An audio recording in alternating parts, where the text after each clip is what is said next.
Hi there. Welcome to the session. We should be starting in the next few seconds. I don't think we'll be expecting many people this time around, but if they do pop up, then we'll welcome them as they come in. Sunny, I've seen your question. You work in the library and just observing. Okay, that's fine. By any given moment, if you will have any questions, please pop them in the chat, or at the end, you'll have the opportunity to raise your hands and we can respond to those. Hi, Javed. Any question?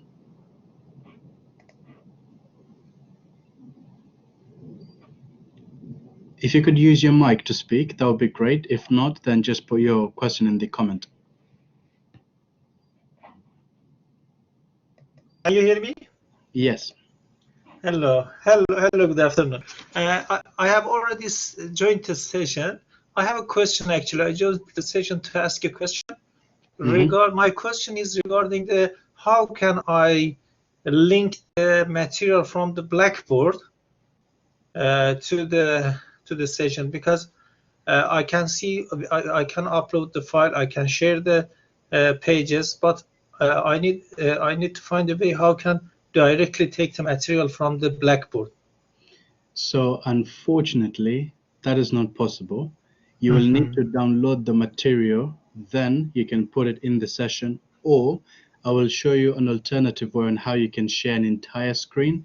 What this means is when you can simply share, say, the Google Chrome browser, which means it will include your Blackboard on there as well, and your student will be able to see everything on your Blackboard, or you can share the entire screen and they'll be able to see everything in that way. But all of this will be covered as the session goes along. Okay, because the problem that I try to screen all my screen, I tried, but when I open up, for example, Excel spreadsheet, which we use in accounting students, so students say just they raise the hand and say, Jawad, you can't see the spreadsheet. So yeah, yes. I don't know what was the reason, because I shared the screen, but they didn't see the screen. So it depends. When you're sharing the screen, there are 3 ways on how that's done, which I will cover in the session. So it might be that you used one of them or 2 of them that are constrained to a specific thing. And this might be either the Chrome tab itself or just the windows, such as your Google Chrome. If you do it this way, then it will ignore all other applications, including Excel. Hence, they couldn't see it. But the other alternative way, they will be able to see that. And I will show you all of this in a moment.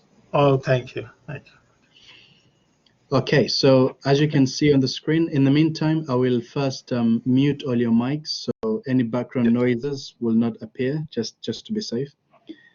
As you can see on the screen, the session is being recorded. The idea is, if you need this later for your reference, we can share this with you so that you can play around with it, so you can be comfortable with the use of the platform. Another thing to bear in mind, as I said, I've muted all of your mics. You can share any of your questions in the chat box. I have a colleague on there. His name is Sohail. He'll be monitoring the chat box, as I will be doing myself. If there are any specific questions that I might miss, he would be able to respond to that or remind me, and I'll be able to return to that. And if there's any specifics that we need to share with you, like links to documents, support pages, and so on and so forth, he will support me in doing so, or I'll do so myself, depending on the situation. You'll have opportunity to ask your questions in the end, where you would need to raise your hand, what we'll show you later. Hopefully, you might already know how to do this, since this is like the 7th session we're running now. But in case you've forgotten, we'll show you how to do so you can use that when the time comes. The structure of this will be covering an introduction to Blackboard. We're going over this again, just so that if any of you who are currently attending may not have had the opportunity to take part in the session, then this will be more of what your colleagues would have done previous. So you're starting from the beginning, so you can get everything. We'll also talk about why you should be using Blackboard Collaborate. We'll look at best recommended practices, which we hope that you'll be practicing during your delivery of sessions. We'll look at some frequently asked questions. These came from yourselves possibly and or your colleagues. regarding some questions you had since the first time we delivered such sessions Wednesday last week, I believe. There are some specifics that came in that may or may not have been covered in the last sessions before this one. So if not, then this will cover everything. If it has, then it will be more of a review. We'll also look at Blackboard Collaborate itself in practice, where we'll look at how you can add it to your module. We'll look at how you can configure a session as well as create one to begin with. We'll see how we can record a session as is being recorded now. You'll see how you can communicate. So far, I'm sure you've already noticed that there is a chat function, and some of you have put your questions on there, which is really great, but there are also other alternatives that you could do as well. We'll look at how you can manage attendees, as I have managed yourselves as participants on this session, where I've muted all of your mics so that if there is any interference in terms of background sounds or something else, then that's all blocked out. Sorry for a second, let me just close my windows. I think it's getting quite noisy.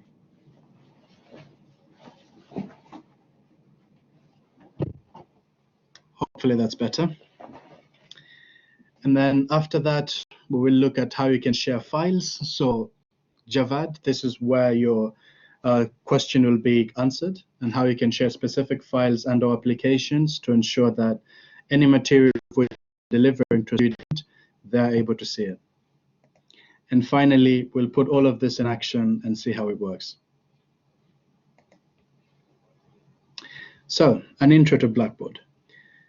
Blackboard Collaborate is already part of the Blackboard integration, which is really good. And what that means is your users or students will not need to log into specific other applications so that you can do your webinars. Now, this came in one of the frequently asked questions by other members of staff.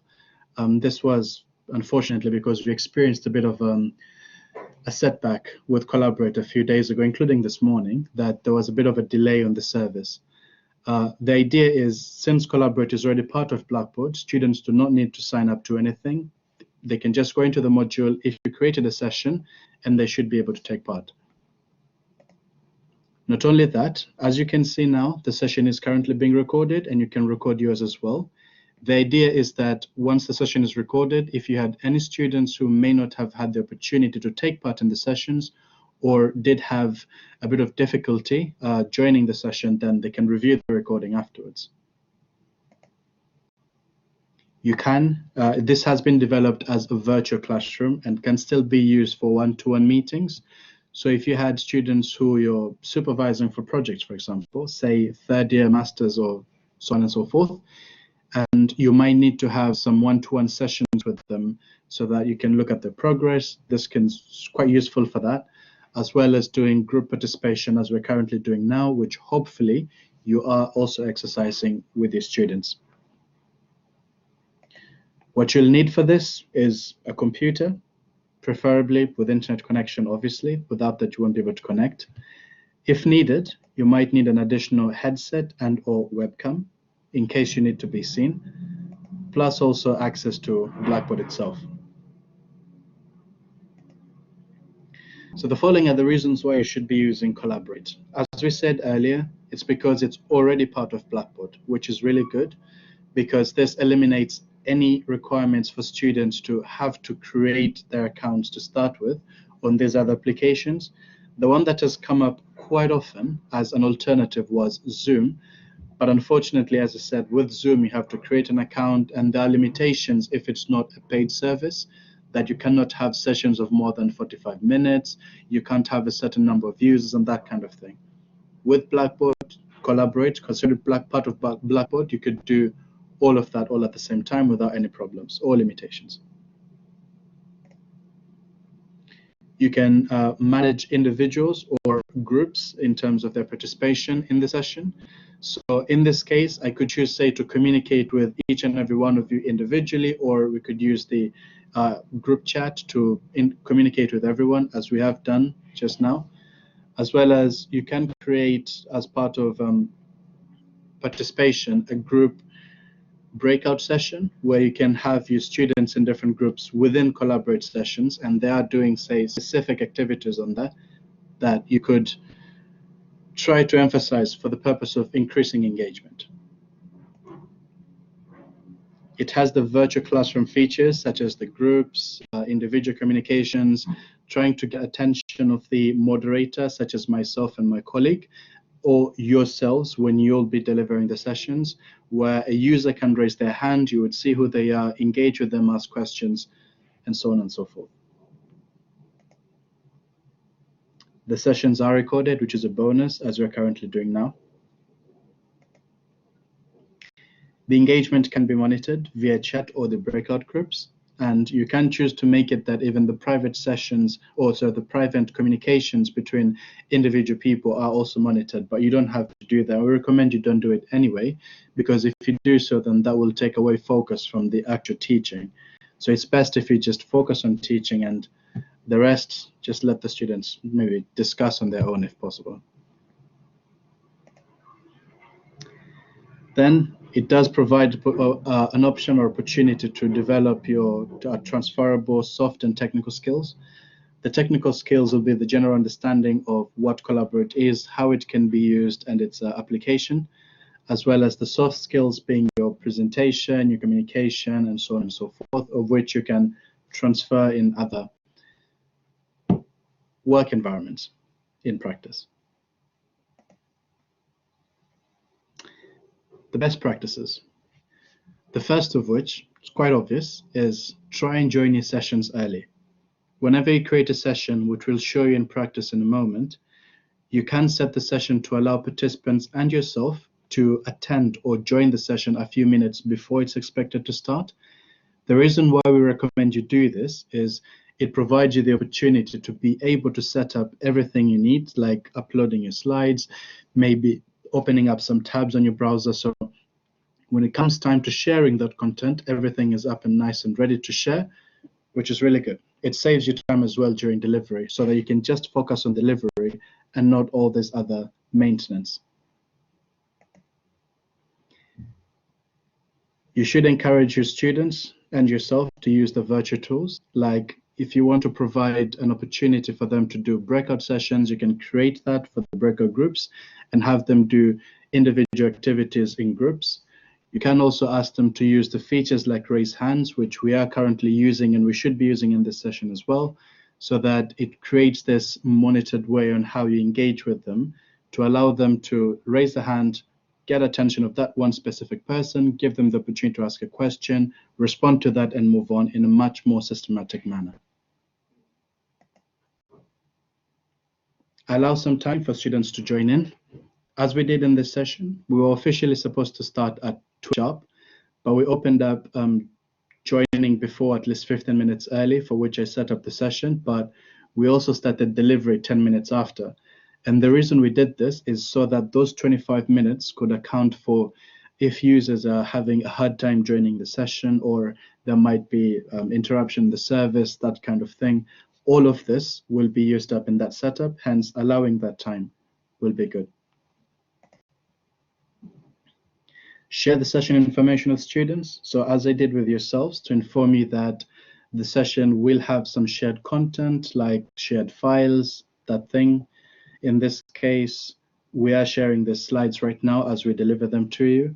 You also inform them if and when the session is being recorded, so they are aware, and anything else that they might need to do, including the use of the features such as raising their hands or the engagement with the mic, so that in case there's any background, ask them to mute their mics. If they don't, you will have the power as a moderator to mute everyone's microphones, so to limit that option.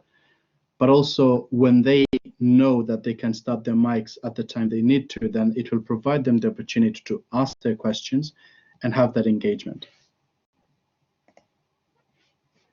And of course, we recommend that you do a practice session a day before, a few minutes before, so you can get comfortable with the use of the platform, so that when you go into the session to deliver, it's smooth sailing, hopefully. So these were some of the frequently asked questions that we received from your colleagues and possibly yourselves as well. Now, what I'll do is I'll just go through the questions and maybe give a generic answer if available. And for all of those that are more a bit technical, that might need to to show you in practice. We'll look at that when we actually go into the practice itself. So the first question here was, do you need to send a guest link to your students for them to join a session, as we did with yourself? The answer is no. You don't need to do that, because at any given time, we recommend, and it should be done so anyway, that any session that a student is expected to attend should be created in the module that they already have access to, and ensure that the link to that session is available to them. Once you do this, they will automatically be able to go into the module, into the session, and join in. We also have guidance of this, where it does show a student how they can join into a session. If my colleague is online, Sohail, he might be able to share the link to that. If not, then I will share myself in a moment. Second, they asked that a Collaborate session is just loading and it doesn't go any further. And often it may not show you an error. Now, the problem here is that Blackboard Collaborate, as is with many other platforms that do online collaboration, they use what are known as third-party cookies on your browser. I will show you this on Google Chrome's perspective. The idea here is that the cookies may not have been enabled, which would mean the session cannot take place because those cookies are not available. As such, the users would not be able to go further from that screen. So we'll show you how to set up that. There's also a guidance on the Teaching Hub that shows you how to play around with this, make the necessary changes. Then you would be able to join the session without any problems. Then, of course, we have how to record a session, as we are currently recording this one. I'll show you how to do so. And the idea is, as we said earlier, you record the session. If students are unable to log in for whatever reason, or they have any questions, then they can always come back to you, provide them the recording, then they can take part as needed. The document I attached is the guidance for students to join a session.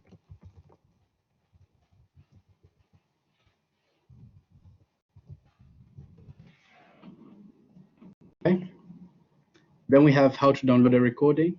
If needed, you can download a recording as long as it was recorded to begin with. How you can share files with participants. This question was also asked by your colleague Javad, which we'll cover in a moment.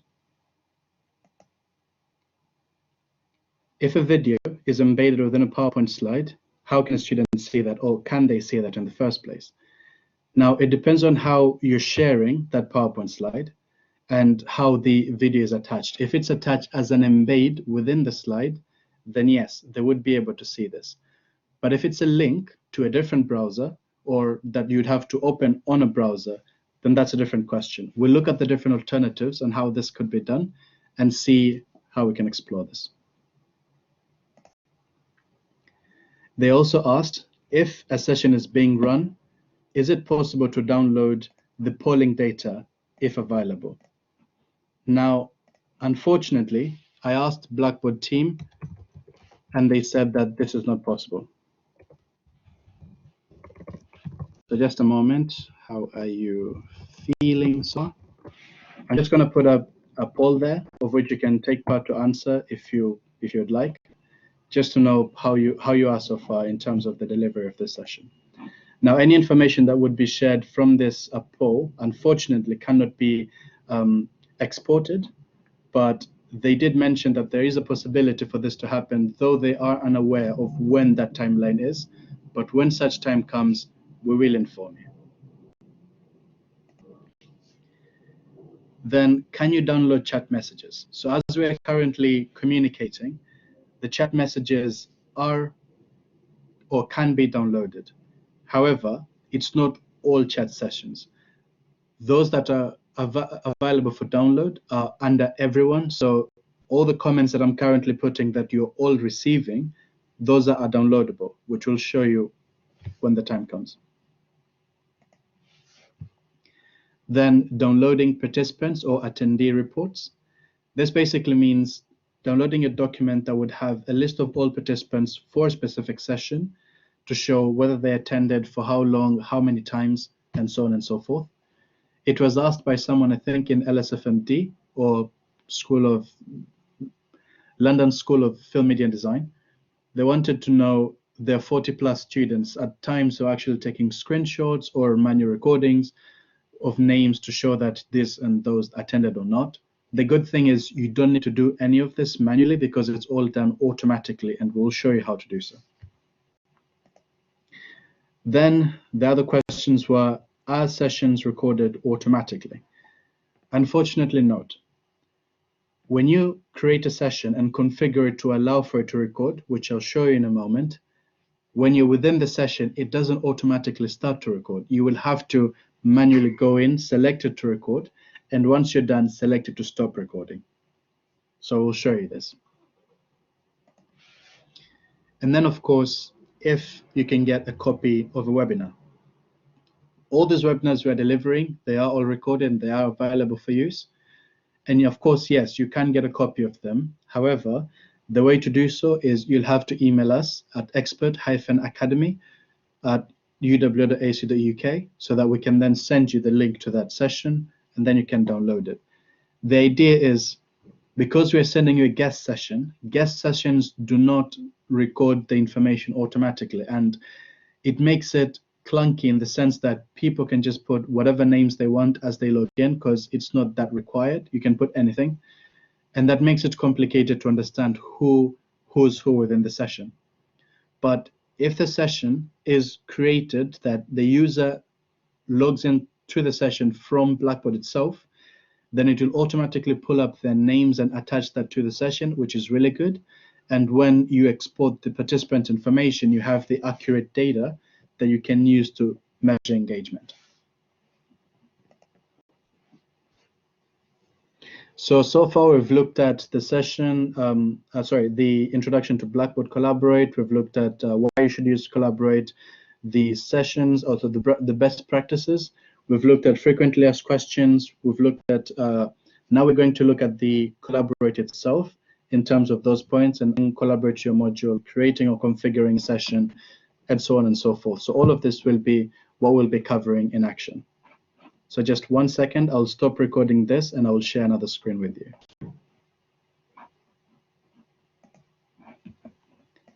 So the second form of sharing that I'm currently doing now is sharing an application or window. Now, please excuse the tunnel vision that you're currently seeing.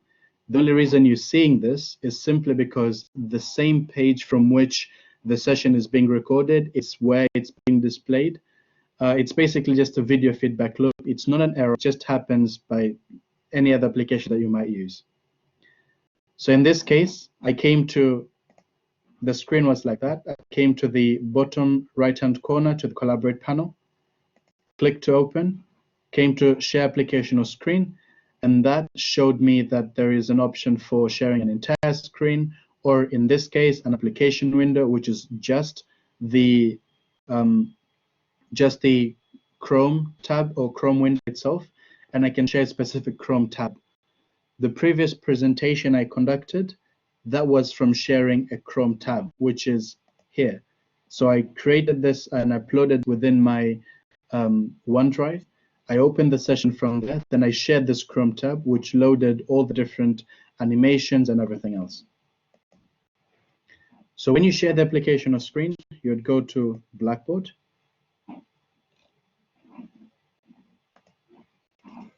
While you're in Blackboard, within the module you're seeing here, obviously we don't have access to this, but assume that this is your own module. You will first need to create this webinar link. The reason you see multiple is because we're also doing some tests with other colleagues who we are training on the side, hence it's duplicated. You'll start to add a tool link. If you don't see this plus by any chance, that's because you don't have edit mode on the top right hand corner, if it shows right there. So if I turn this off, then the plus icon will have now hidden, so I won't be able to make any changes. So if you don't see that, first thing you do is ensure that this is on. If not, turn it on, and it should appear for you to be able to add the tool link, just like that. So when you come to this, you would go to tool link. and then you would type the name of what it will be, in this case webinar. You'll need to make it available to users, otherwise students will not have access to this. In the type, instead of announcements, select from the drop down and select Blackboard Collaborate, and then submit. And this should appear. Now, all these will be pulling up the same information as well from Blackboard Collaborate. At any time for you to know if one of these is available to students or not, it would look something like this. It will have that little box with the arrow or cross around it. That's when you know it's not available to them. So ensure that you've selected the arrow, said show link. When that disappears, now it's available to students. So when you go inside the webinar itself, the tool link, these are some of the sessions that we are currently running. This is one taking place right now with yourselves. That's for other colleagues. And these are coming up in future. To create a new session, you would click on Create. You'd give it a name. You'd provide some information regarding the event details of when it should be taking place. If it's open-ended, that it doesn't have a specific end date, you can just click on that. So this will stay on forever until such time you choose to stop it. But if I make it that it has a specific end date, and I can specify when that time is. Again, this is a calendar option that you can choose. It's a time option that you can select and make any necessary changes. If it's a repeat session, one that you'll be having over and over again, we'll do this and provide you extra functionality on how you can make further changes for those upcoming sessions. This is where you allow for whether users can join the session a few minutes earlier, like we said for this session, and what we recommend for you to do as well. By default, it allows for 15 minutes before the start time, though you can select this drop down and make any changes. If you say no early entry, then the session link will not open for access until it reaches 12:35 when the date is reached. You can provide a description if you want to, so explaining to a user what that session will be about when they join. It provides them a bit more information so they can know what to expect. In the session settings, you can then select here a default role that users will join. Now for your students, we recommend you leave this at participant. It gives them limited access to the session where they're unable to share any files or anything else, which means you have that full control. If you provide the other two roles as presenter, for example, they will have slightly more accessibility to add a bit more features to the session. And similarly, if they are moderator, by clicking on that drop down, if they are moderator, then they will have full access, similar to what you will have or what I have when you create and own the session. Then in recording, you will select allow recording downloads. What this will do is it will make it easier for the session to be, it will allow for the session to be recorded, as well as allow for it to be downloaded once it has been recorded. So if you want that, you would check this. You can choose to anonymize chat messages, but we don't recommend you do this because you might need to know who asked what question in case you will need to do a bit of further investigation before you come back to them. So leave this unchecked so you would know who sent the message. You could choose to make it that only moderators share their profile images or not. Maybe you want to do so students don't see each other's faces on the images, but that's an alternative you might need to make. Under participants, you can change the settings to say allow participants to share audio. So this is when they might share their microphone so they can speak. You might not want to do this by default, but we recommend you leave this checked because you do have further setting options where you can limit the access of your participants to their microphone. You can mute all of them, as I did with yourselves before we started. With the video, we actually recommend that you don't allow them to share videos, so uncheck this. The main reason is that the video does take a higher bandwidth to your internet connection, which means it will take more of the accessible internet, and that might affect the quality of the session itself. Post messages, you might need to allow them. In fact, we recommend you do so that you could ask them a question, or can I help you with something? Is there anything that's, that you need clarification on?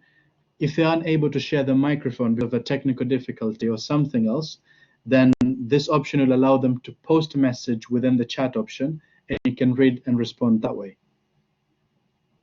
Then you have a drawing board. We recommend you leave this on so that when you share the drawing boards, they are able to interact with that as well.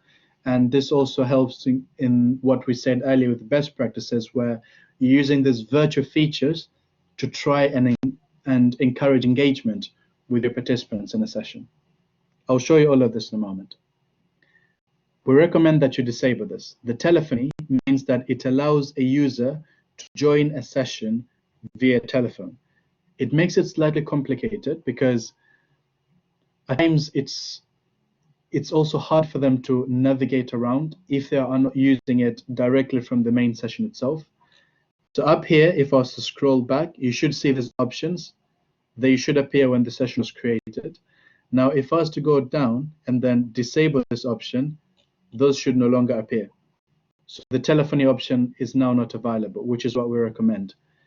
The other thing is, by default, this also comes up automatically, similar to the session link that we sent to yourselves, which you used to join this session and all the others that we ran a few days earlier. We recommend that you disable this for your students because they don't need that actually, and that if you do it this way, as we said earlier, you will be unable to get their information, at least not as efficiently as it should be. Down here in the private messages, you may choose to say that you want to check everyone's private message. This is where it gets that nitty-gritty. You don't need to do that. We recommend you don't, so that you can actually focus on the delivery of the session rather than what your students are discussing. So when a student is ready, by the way, once you've already made the session, you would save the changes to commit. When the student is now ready to join the session, they would come to their module. This link is available to them. They would click to open. They will see this. This will tell them if a session is not available, as is this three. If I was to click on any one of them, it will not give me an option to join in because it's not available. And even if I was to join with the guest link, I would not be able to see anything because it will give me an error telling me that the session has not started.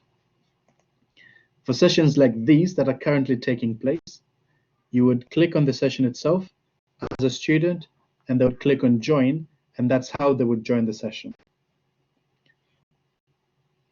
All of this is part of the guidance that is attached in the link that I sent, all of which is available on the Teaching Hub. So when the session is there and your students are there as well, this is what they'll be seeing, which is what you saw as well when you first joined in. Now, we said earlier that one of the frequently asked questions was that, are the sessions automatically recorded? And we said that no, this is not the case. This is because when you set that you wanted the session to record, when you created it, which is up here in the session settings, you allowed for it to be recorded. When you join the session as a moderator, you should go to the top left-hand corner in the open session menu option, and this will give you the option to record. These links give you a bit more information to join the session, including providing feedback to Blackboard in case there's a problem. And then, of course, you can choose to leave the session once done. But say I wanted to record this session, I would then select Start Recording, and this would indicate first with this tag right here, telling me that it's currently being recorded. This little icon, and if I hover on it, it's telling me that recording is in progress. And if you look at this on your current sessions we are doing now here, you'll see the same. That's there. In the chat, you'll see that. Messages are being recorded, and you'll see this as well. So that all shows you that everything is being recorded. And then, of course, once you're done with the session and you no longer want to record, you want to stop it, you just go back again to the session menu and then click to stop recording. And that's it, and this would tell you that it's no longer recording. Now, there are other optional settings that you could be doing during the session, and those are within the Collaborate panel in the bottom right-hand corner. You'd click on, the first of which would bring you to everyone's chat box. Now here I can put up a message, whatever it is, and everyone within the session will be able to view this information. These, I'm seeing both because I'm a moderator, so I have this channel as well, which is private to all moderators within the session. And this allows that if you have 2 or 3 moderators within the session, you want to have private communication, you could use this channel for that. And as we said, this is for everyone. In this section, and of course, sorry, you can also search for a specific person who's in the session. So if I was here where we have a few more participants, I can search for a specific someone, let's say Sunny, and it would show me the people in that session with that name. I would select the person and then send them a private message if needed, and that would appear as my colleague here. This is currently here, though I've not put up anything because it just does that by default because I selected that person. Now, when I come to the attendees, this is where you can control the access of everyone. Now, if I leave this session and continue the rest on the one that we are currently on, if I come to the attendees section, I will see all the different attendees in different parts. The first one would show me all the moderators who are currently in the session. The second will show me all the participants, as you can see their names, their numbers in total, and of course, if someone is inactive who have left the session. And of course, you can hide this if needed. These little boxes show you the connected access. So like in Javad's case, we see that his experience is fairly good, but the rest, the experiences are excellent. Now, this is in terms of their internet connection. So just in case you would inform them if needed, if they're having a hard time, you'd be able to notice this. And this is if they've responded to a test, or so if they responded to the chat or the poll, as we did here. And of course, you can show those results or hide them as necessary. Then, of course, you can choose to mute all the microphones of all participants. And to do so, you'd go here, and then you can either find a specific attendee in the session. You can choose to detach this panel so you can have it floating around on the side, which will always be available if I close this section. It will be like that. And then, of course, I could click back here and choose to mute all.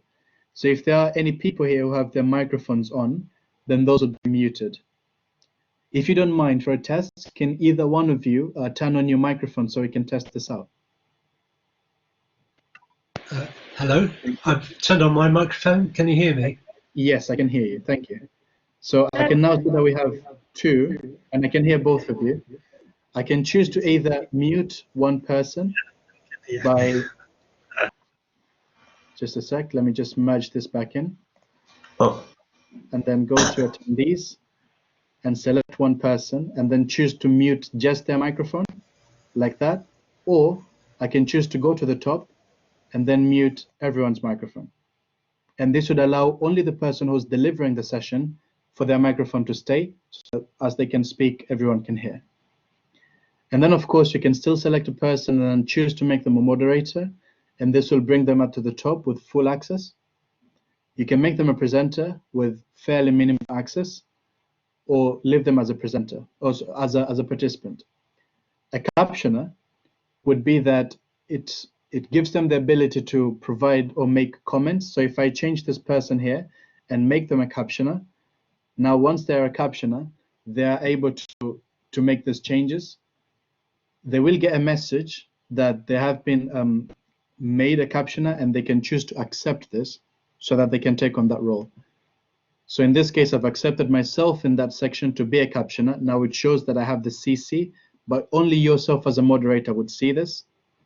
If you made any participants to be so, then they would see the colleague as well. If I am now the captioner, I would have the option at the bottom, and as you can see down here, it has created this box that provides the caption information. So obviously the captioner's job would be to type whatever information is being discussed. So the rest of the attendees, if for example they're hard of hearing, they will be able to follow along with the session by reading the captions at the bottom. And then obviously you can remove them as a caption and everything goes back to normal. And then lastly, last case scenario would be if you want to actually remove a colleague. So those would be participants. You might select someone and choose to remove them altogether from the session. Then you have the third option of share content. Now, the reason you're seeing that I have more here is because I'm currently joining the session as a moderator, as you see from the top. In this case, unfortunately, I can't change moderators back to a normal person. But if any one of you were to view your sections here, you wouldn't see much because you're all just participants. You're only participating in the session and have no option to share anything. But in this example, the first bit is share whiteboard. I can click on that and you should now see a view of a whiteboard on your screen, of which allows you to select a piece of content, a text using the T, and then typing something like this. And that will be displayed to all participants. You have an option to clear everything by clicking on the rubber icon. There is the box icon that allows you to create shapes like an ellipse or a rectangle or a line. There is a pen or pencil that they can select to write freehand. And of course, the colors can be changed with the color icon that you can see. You can use a pointer to select or show specific points on the side or on the whiteboard so you can bring focus on that section. And of course, you can select a specific object and move it around using the mouse icon. And if on your end, if you say can't see much on what's on the screen because maybe the text is small or the shapes are small, there is an option you could try on your own as well. On the top left-hand side, after the menu options, there is a box with a magnifying glass on the left-hand side together with the options. If you click onto this, it should view controls. You can make this full screen, you can change the view, you can maximize the size, you can minimize, whichever way you prefer, so that it can change the view for you to allow you to see the content as needed. And then if I bring back my screen again by sharing it, the second option is the share application or screen. Now with this one, I will need to do something slightly different. So just 1 second.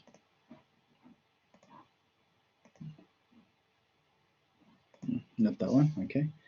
Let me join or exit this session and then join again in a different part. In the meantime, I'll pause this. And of course, if you have any questions, you can ask now while I've put this together, or you can put them in the chat box and I'll come back to those in just a moment.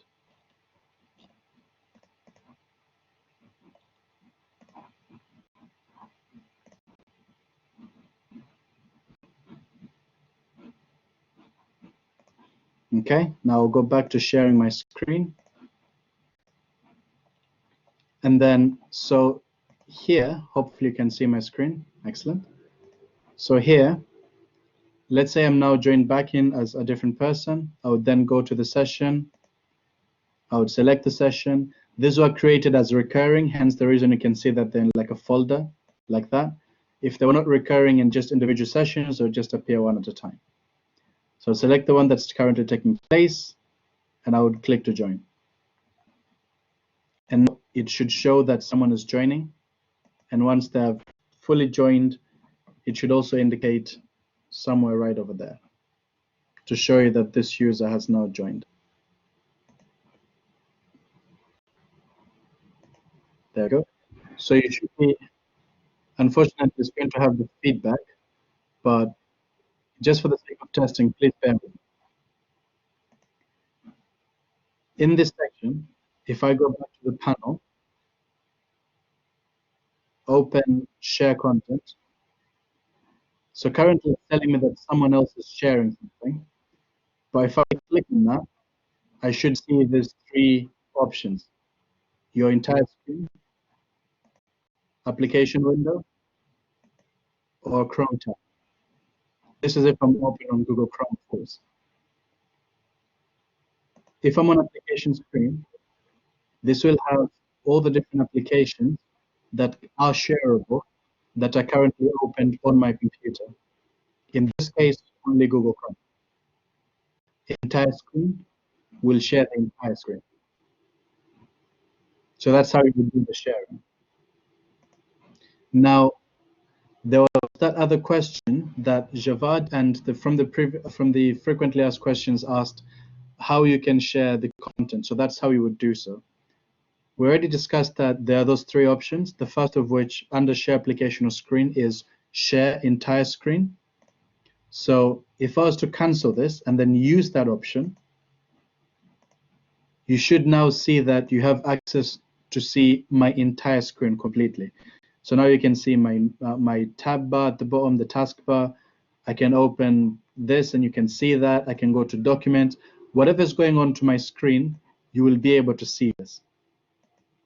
Maybe this may not be the ideal thing, but in Javad's question, if you had an Excel spreadsheet, so in this case I have none open, but say I had one, or let me make an example and open a PowerPoint slide. Okay, let me just open this one. I have an Excel file. So when that opens, I should have it down here as one of the available applications.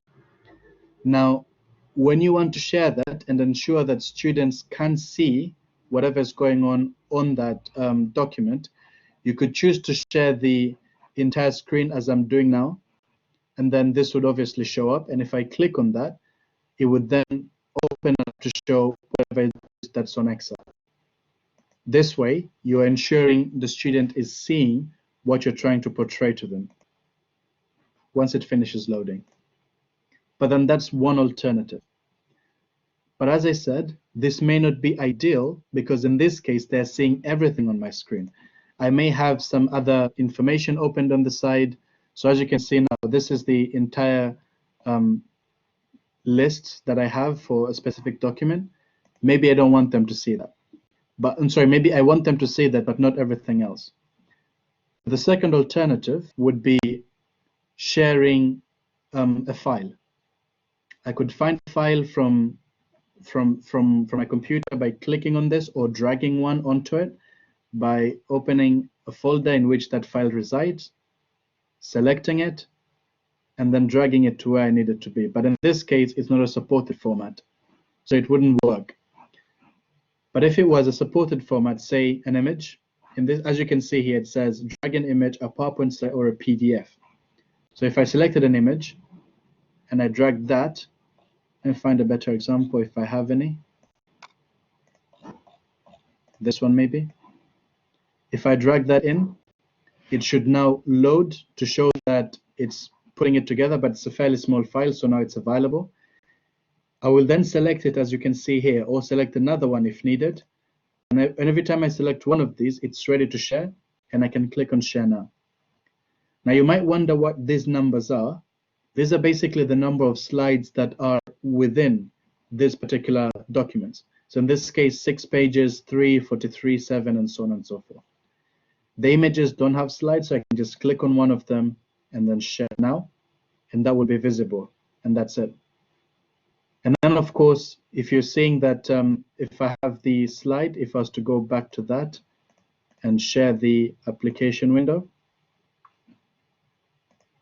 if I was to go back to this section under File and share, say, the one with the 6 pages, I would have this view. I would first need to select one of them to make the start, and this should tell you at the top, select a slide to begin. Once I select that, the view should change, and that should be visible to the student. And then when it's visible, as an instructor, you will have an option under the slide with an arrow back and forth for which you could use to move through the slides to navigate as you deliver the session. So I'll go back to the previous view of sharing an application window. The fourth is the sharing a polling. So I had a poll that I already set, which is down here, and I can choose to stop that. So now no polls are available. I can make one, whether it's multiple choice, I can add more choices if needed, and delete them as needed. Provide a question here, test multiple choice, for instance, with first option, maybe second option as well, and then not applicable. And then if I start this, that should appear on your screen, and then you can obviously select more than one, because these are multiple choices. And you can choose to stop that if needed. And similarly goes for the yes or no, as we did earlier. Then you have your session settings. Now, the good thing about this is it allows you to do the session settings on the fly. If I go into the notification settings, these are the different pop-up messages that were appearing on the top right-hand corner here when someone logs in or when someone leaves the session, and there's a message and so on and so forth. I can choose to allow or disallow this as needed. Down here, I can make further changes to them. Earlier, we saw that in your session settings, you had the option of, maybe this one, you had the option of allowing or rejecting access for users to share their audio, for example. If, say, you think you made a mistake here that users cannot share their audio, you still can make that change live when you're already within the session, as you can see, which is really good. And then, of course, you can also report an issue to Blackboard to inform them in case there are any problems with the platform. Now, there are other options on how you can share some files within Collaborate, so students can see that. Now, if I go back here, which is my OneDrive, if it shows up, hopefully, there we go. If I go to my documents or files, maybe, okay. Now, with Javad's question, that say you had an Excel file that you wanted students to see, and you don't want them to see everything else, it might make it easier that you upload them within OneDrive. So from here, I can select this one. Now it's available for me to show a student. However, maybe as I'm doing now, which I'm sharing my entire screen, maybe this is not what you want to do. So you want to share a specific part of your screen, such as a Chrome tab in the examples of sharing application window. Now, if I go back to that, I will disable this and I will reselect Chrome tab. Now, since I've already opened the Excel spreadsheet, I can select that specific tab. And when I share, you're now seeing just the material of that Excel spreadsheet. You're not seeing everything else, which is a better way of managing your shared content, because then it allows that you're showing them just what they need to see in order to not make them distracted with everything else that's currently on your page. And of course, this behaves just like your normal Excel with all the functions being loaded and everything else as needed. And you can choose to stop that when required. Now the last one, I'll go back to sharing application window, selecting my session and share. The last one is under share application or screen with interact. This is where the engagement between yourself and your participants and among themselves comes into place. Going into this, I can select or create a number of sessions depending on the number of users I have, and this will allow for groups to be broken apart so that these users in those groups could partake in their own participation. So I could select what type of assignment I want to provide, maybe randomly assign. Or if I don't want that, I could say custom assign. So this allows me to specifically say who goes where. Maybe I can select Javad and say, give him group 1, say put myself in group 2, Larry group 1, Sarah group 2, and say Sohail maybe group 1. We have 2 groups, one with 3, one with 2 people. And then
so.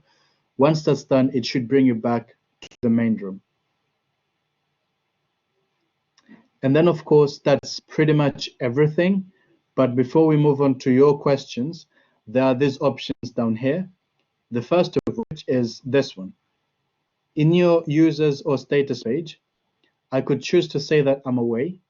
So if I select away here,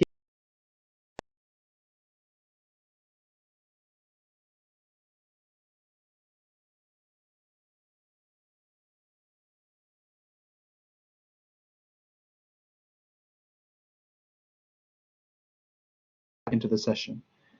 The reason why we recommend you do this is, say you popped out for a quick break, maybe went downstairs to grab a meal or something, and you don't want your students to expect you in the session, we recommend you say that you're away, so they know how to, whatever it is that's going on. Then here you can provide feedback on a session, whether it's good or bad, you agree or not, and you can select this to show your specific situation. So all participants in that case will be able to see like my little face there that I'm happy, everything is going well. Or if I click back on that, and obviously this is timed, you would see that that little line is going through, and once it's reached 100%, that should disappear. Or I can choose to clear it now and it should go away. Then I have the option for my audio. If I click on this, there you obviously would not have been able to hear me because I had it muted. I have video. Unfortunately, on this computer, my video is not configured, so even if I was to click on that, it wouldn't show anything anyway. But say you had your video and it's fully configured and maybe you need to use it, you click on that and you should be able to see yourself.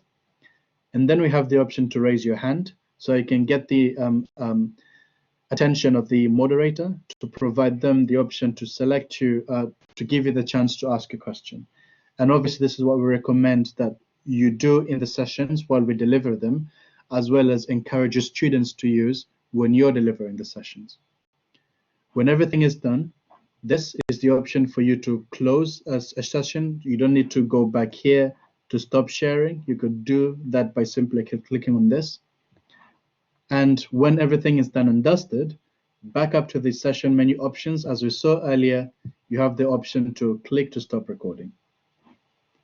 So that's pretty much everything from my side. If there are any questions, please do ask, either by turning on your microphone and doing so, obviously by raising your hand so you can go one at a time, or you can just type that within the message chat and I will come back to this as soon as possible.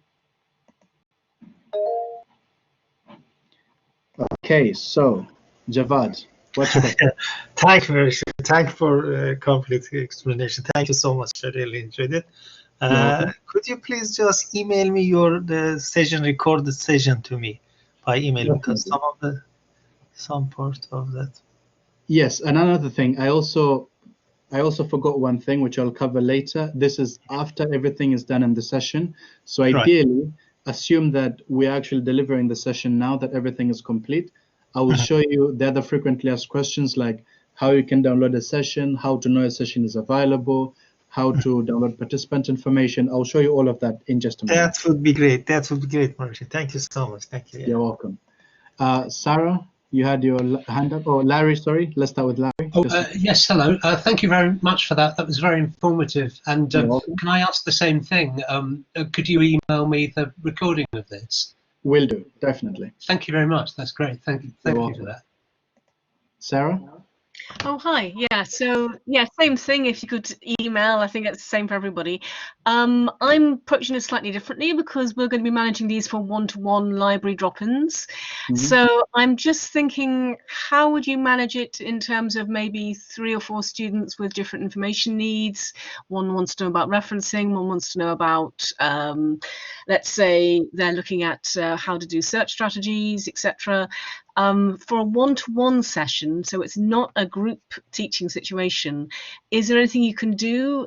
Is it a case of everyone just joins and it's hands up kind of thing at the end of a session like we're doing? Or is there any way we can tailor it a bit more to a one-to-one kind of experience? Okay, so as we said earlier, the reason why Collaborate is good is that it allows for both of these, whether you want to do one-to-one sessions or group. The only difference would be how you approach to do that. With the one-to-one sessions, it will be more of a workaround rather than a complete solution, because unfortunately, it's not 100% implemented to be so, but we are currently pushing for that to be done.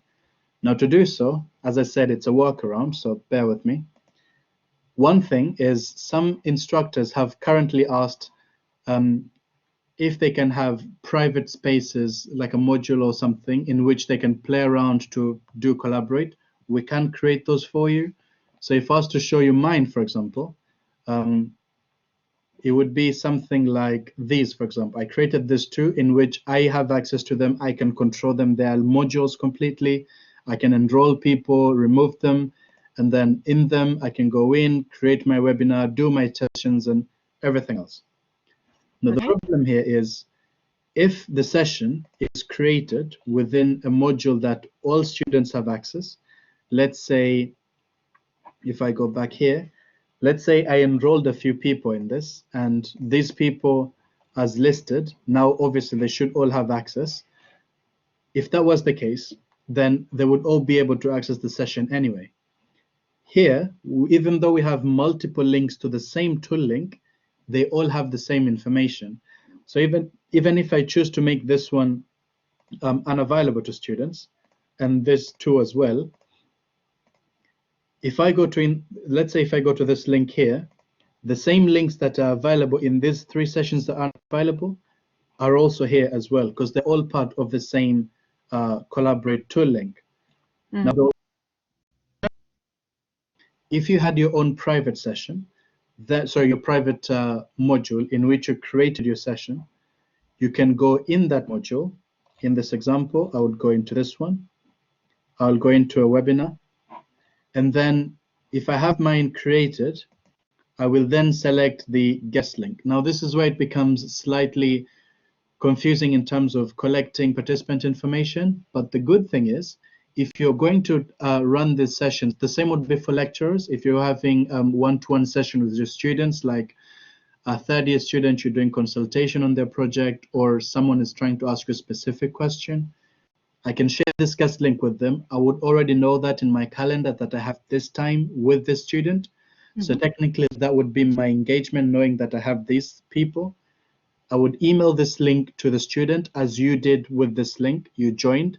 When you're done, after everything is complete, you go out of the session, and then I do the same for another student.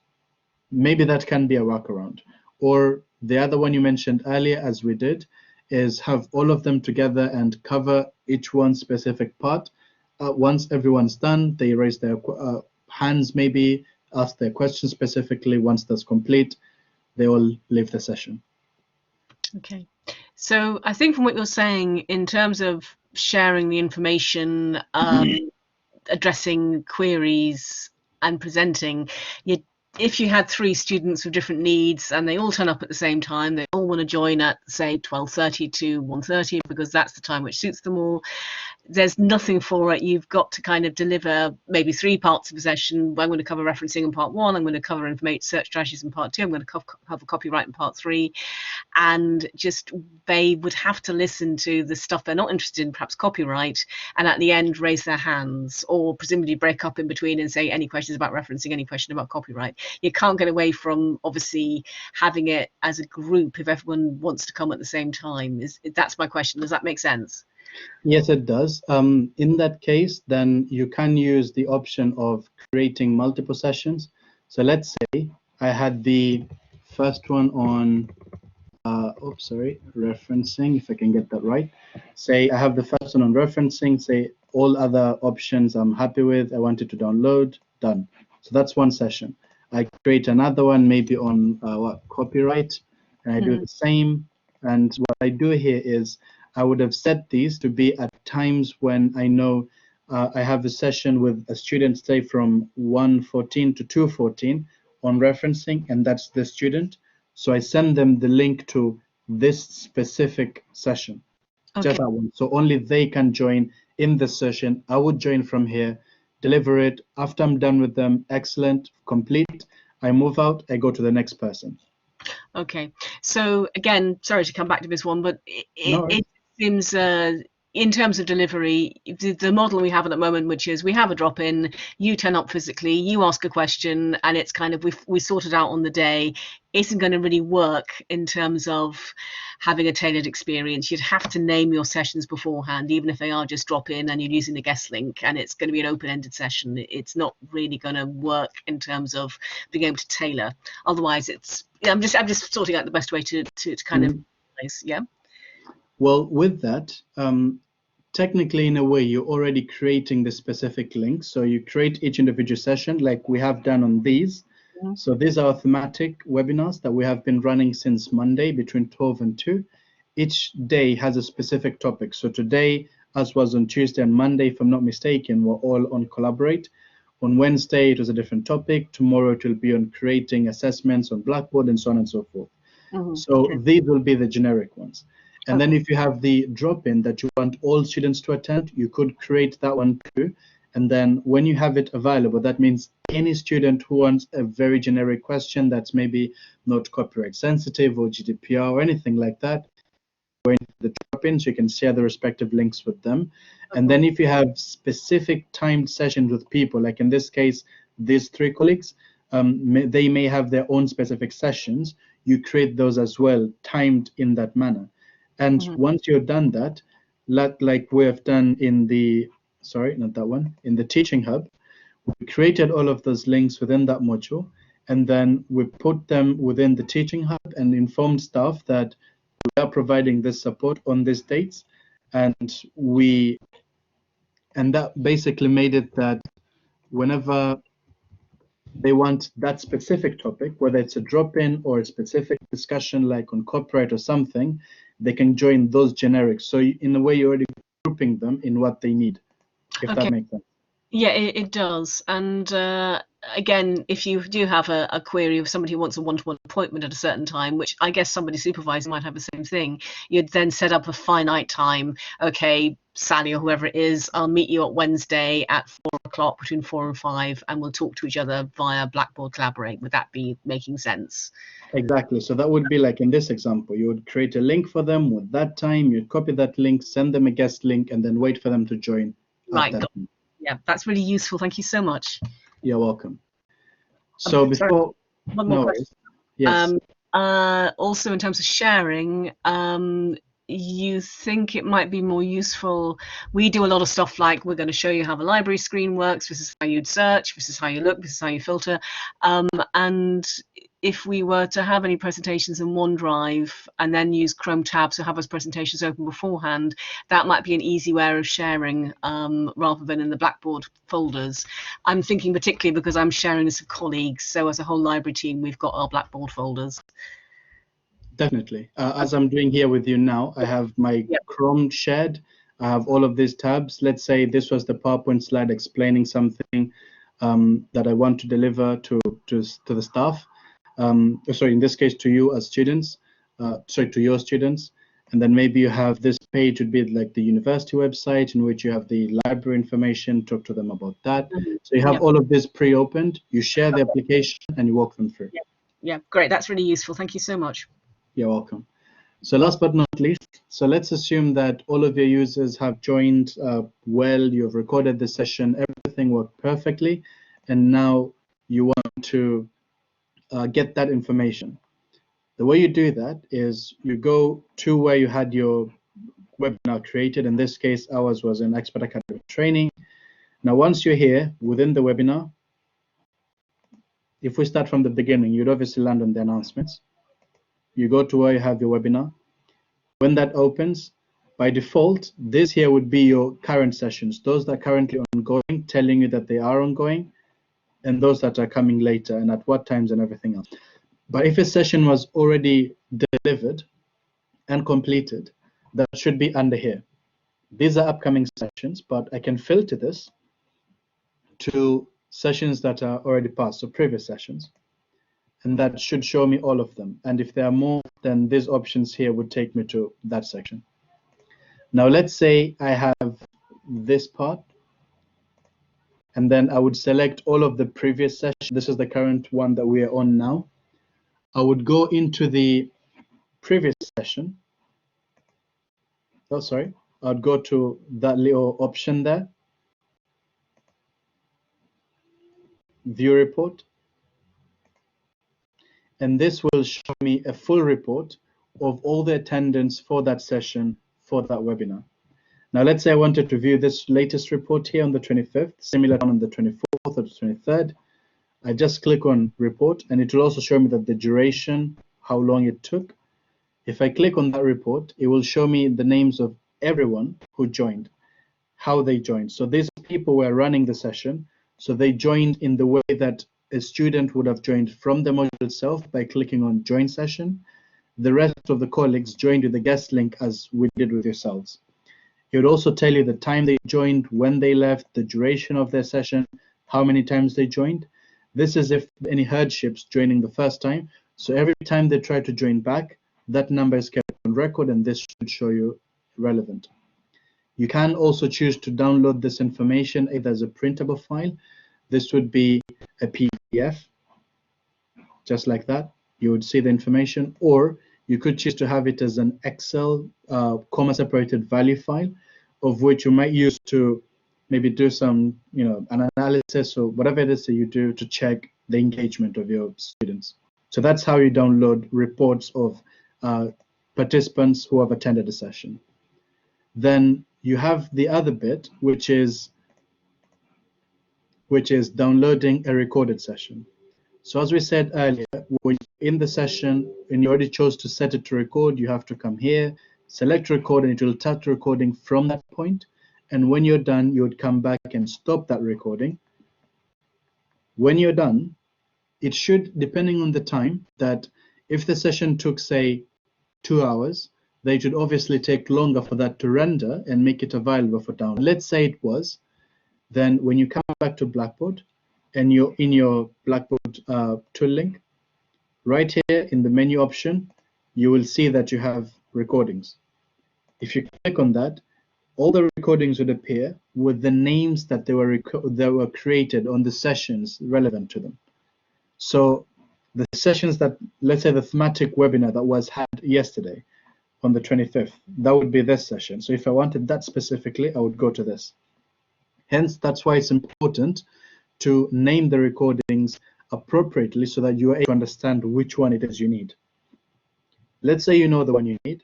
You would go just right over here to the recording options. You'd click on that, and it should have the option to download. And let's say after the session is complete and you want this to be accessible to students who may be hard of hearing that you're supporting as well, you can create a caption source, and you can add that as well. And this will be loaded within, just like how we'd have a caption I showed you, someone is typing whatever is being discussed. So if someone is hard of hearing or their device is, does not work with the sound, so they can't hear anything, at least they can read what's happening. So you can add that too. But we also discussed the matter of the downloading polls, which unfortunately is not possible to get the poll data as of right now, but you can download the chat. So when I later send you a link to the session, when you go into that link, it should obviously bring you to a page that looks similar to this, which will allow you to start playing the session. When you go back to the the session options, it will, in this case, it seems that no one discussed anything, so there's no option. But if there was any chat that might have had by the colleagues, so if I try to open this one, let me close this. If these users had a discussion during the session, I will have the option to download the chat, which is really good. And of course, if I try to play the session, okay, so and go somewhere further, you will notice on wherever it is that they might have had a menu option. Where is it? So if you left it blank, like this. So if they had here the chat options like that, you will be able to see the message that the user asked Off you go. And if you click Yes, on that time, it should take you to where that specific question was asked. And this way you would be able to like follow up in whatever it is that was discussed, which is really good as well. But other than seeing it there, we already saw that you can come back here and download the entire chat if needed. And then I think that should be pretty much everything. But before I let you go, there's also this information on the Teaching Hub under the Learning Technology in Collaborate Ultra. There are some guides that I prepared to help you perform these exact specific tasks. Now, I understand that the information given here is a lot and you might forget. So we created these smaller guides as PDF documents that show you everything we discussed. So if we try this one, and as well, they also explain what it is. So this one may be how to create a session and set it up. If you click on this document, it would provide you more information on this, the step-by-step instructions on how you do so. Similar to what we did from the beginning of the session, but in this case, it's only specific to that one topic, which is easier. So then you can focus on one thing, practice that. Once you're comfortable, then you can go to your students and deliver. I will put this message in here so you can have a direct link to the session, just in case you might need this for reference in future. And that's right there. So lastly, any last questions? Final ones? Is everything good? Yes, thank you. Yeah, everything's good. Thanks very much. Thank you. Thank you very much, Murphy. Thank you. Thank you. That was very helpful. Thank you. You're most welcome.